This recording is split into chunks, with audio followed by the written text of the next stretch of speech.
Hello students, nuclear physics में एक बार फिर आपका स्वागत है।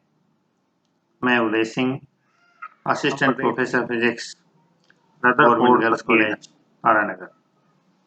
इससे पहले के दो लेक्चर में हमने रदरफोर्ड प्रकीर्णन प्रयोग को जाना और उसके बाद प्रकीर्णन कोण और संघट्ट पैरामीटर के मध्य संबंध स्थापित किया। ये इस सीरीज का हमारा तीसरा लेक्चर है। BSc part third, paper second. हमने लास्ट लेक्चर में ये संबंध स्थापित किया था कि संघट्ट पैरामीटर b और प्रकीर्णन कोण थीटा के मध्य संबंध होता है b इक्वल टू j/2 कोण θ/2।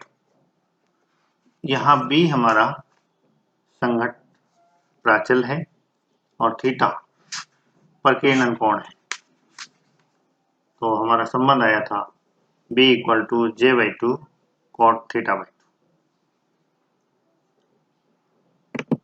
इससे आगे हम कंटिन्यू करते हैं। ये जो इक्वेशन है ये हमें बताता है कि नाभिक के चारों तरफ पाई बी स्क्वायर क्षेत्रफल अर्थात संघट्ट प्राचल 0 से b के मध्य आपतित होने वाले अल्फा कण थीटा या इससे अधिक कोण से प्रकीर्णित होते हैं। अर्थात जो भी अल्फा कण नाभिक के ऊपर संघट्ट प्राचल 0 और b के मध्य आपतित होते हैं उनका प्रकीर्णन जो है वो थीटा या उससे अधिक कोण पर होता है। ये जो पाई बी स्क्वायर है, पाई आर स्क्वायर एक वर्त का क्षेत्रफल होता है, तो ये वर्ताकार क्षेत्रफल होगा और इसे हमें प्रकीर्णन परिक्षेत्र कहते हैं, स्कैटरिंग क्रॉस सेक्शन। अल्फा कणों का प्रकीर्णन इस क्षेत्रफल पाई बी स्क्वायर के अतिरिक्त इसमें स्थित सोने के नाभिकों की संख्या पर भी निर्भर करेगा। इस क्षेत्रफल पर तो डिपेंड करता ही करता है।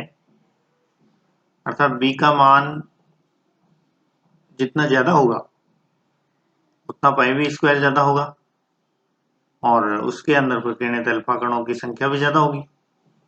लेकिन इसी के साथ साथ ये इस क्षेत्र में स्थित नाभिकों की संख्या पर निर्भर करता है।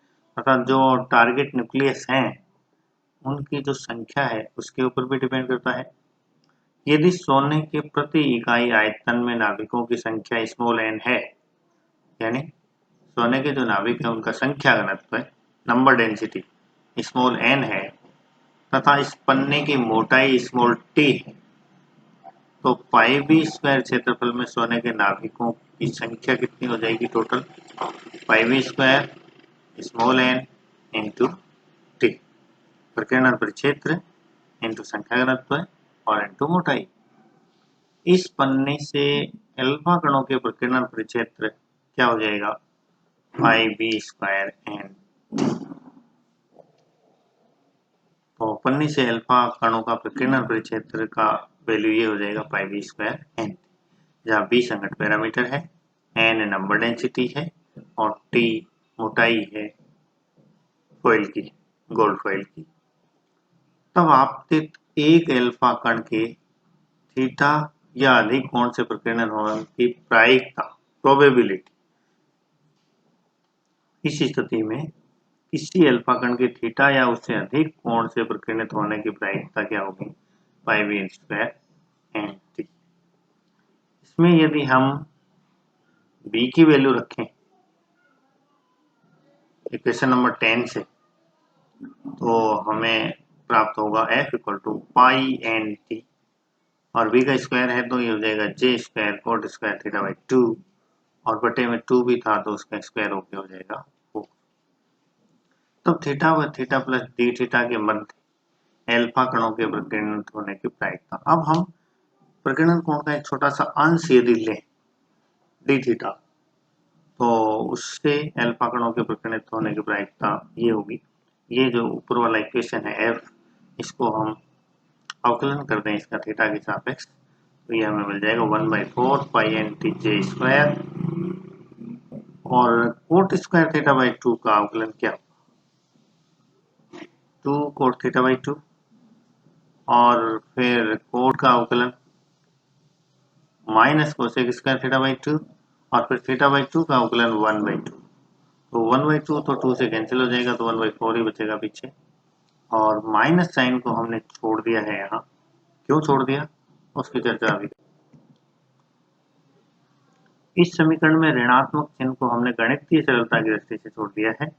ऋणात्मक चिन्ह सिर्फ ये बताता है कि थीटा के मान में वृद्धि होने पर एफ के मान में कमी होगी, यानी जैसे जैसे थीटा बढ़ेगा उस कोण पर प्रकीर्णित होने वाले अल्फा कणों की प्रायिकता कम होगी, यानी उच्च प्रकीर्णन कोण के लिए प्रकीर्णित होने वाले अल्फा कणों की संख्या कम होती जाएगी।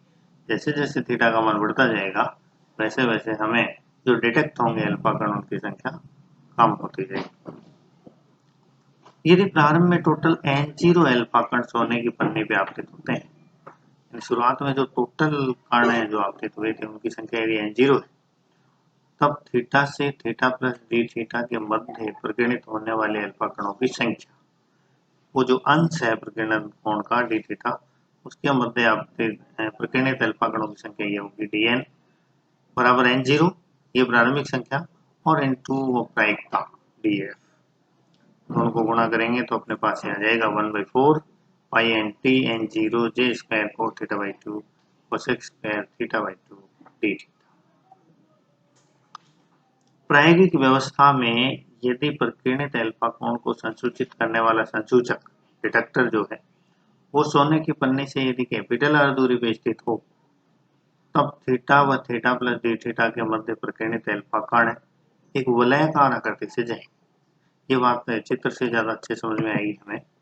यहाँ देखिए, ये अल्फा कण आपतित हुए और ये थीटा कोण से प्रकीर्णित अल्फा कण जा रहे हैं, ये थीटा प्लस डी थीटा से प्रकीर्णित अल्फा कोण जा रहे हैं, और क्योंकि 3 डायमेंशनल है मामला, तो ये थीटा और थीटा प्लस डी थीटा के मध्य जो अल्फा कण जाएंगे ये एक वलय बनाएंगे, एक वलयाकार क्षेत्रफल बनेगा।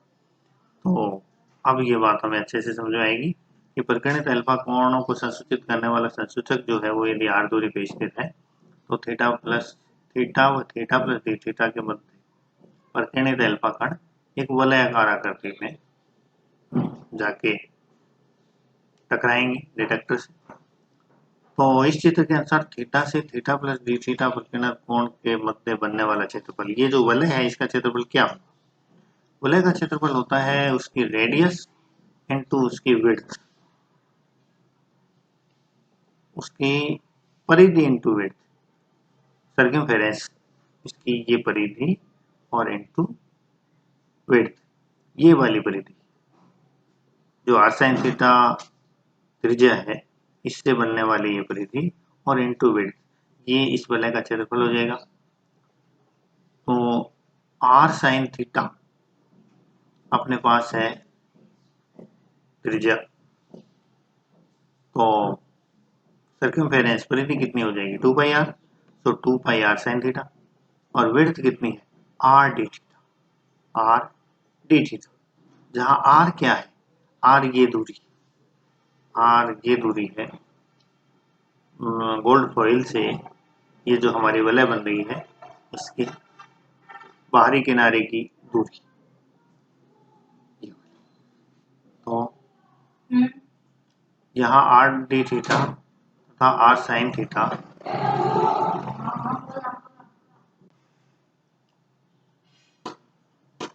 तो वलय का क्षेत्रफल हमारे पास हुआ 2 pi R sine theta into R D theta, और ये हो गया 2 pi R square sine theta D theta. यहाँ आर डी थीटा तथा आर साइन थीटा वलय की आकृति की मोटाई एवं त्रिज्या है। तो ये जो वलयाकार आकृति है ये इसका क्षेत्रफल हुआ, और इस वलयाकार क्षेत्रफल में पहुंचने वाले अल्फा कणों की संख्या वो हमें ज्ञात करनी है।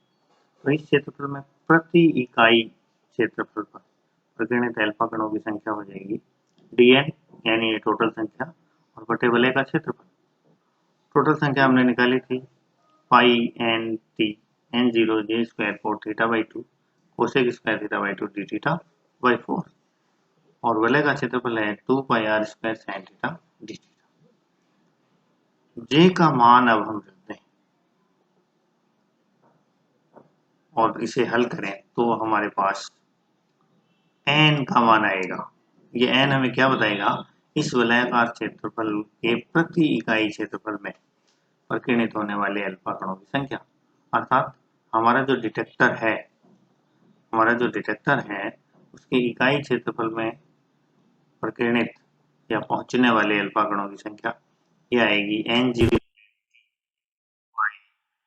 16 R square 4k z2e square upon m v0 square और यहाँ इसका स्क्वायर और होगा जो प्रिंट नहीं हुआ है, इसका स्क्वायर और cosec 4 theta by 2।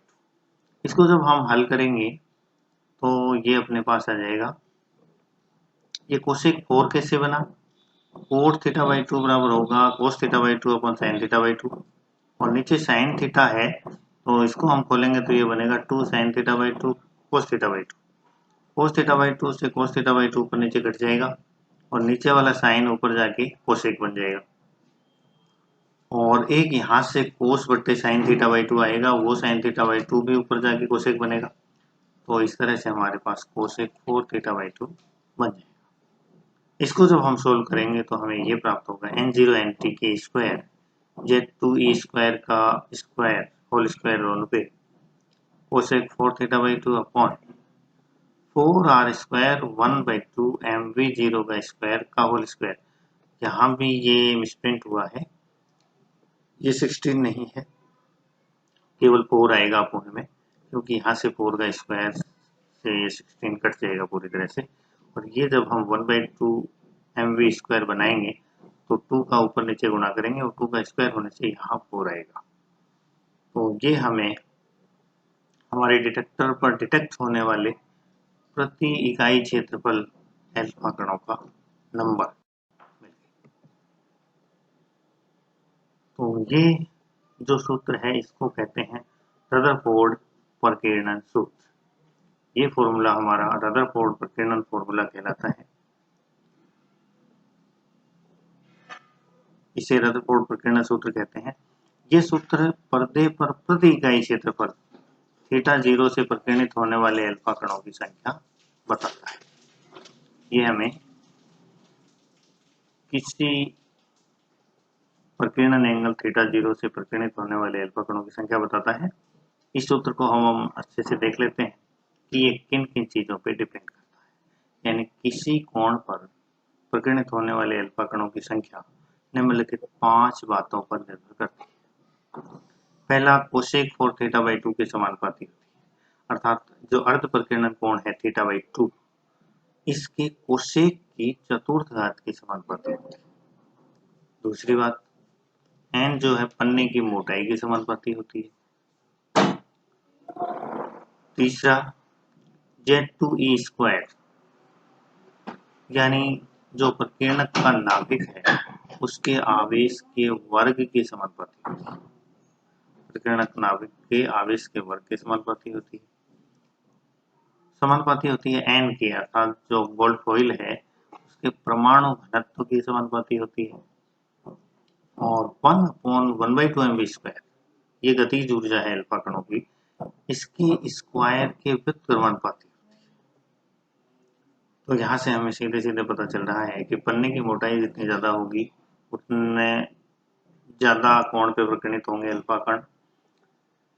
Target nucleus का जितना आवेश ज्यादा होगा उतने ज्यादा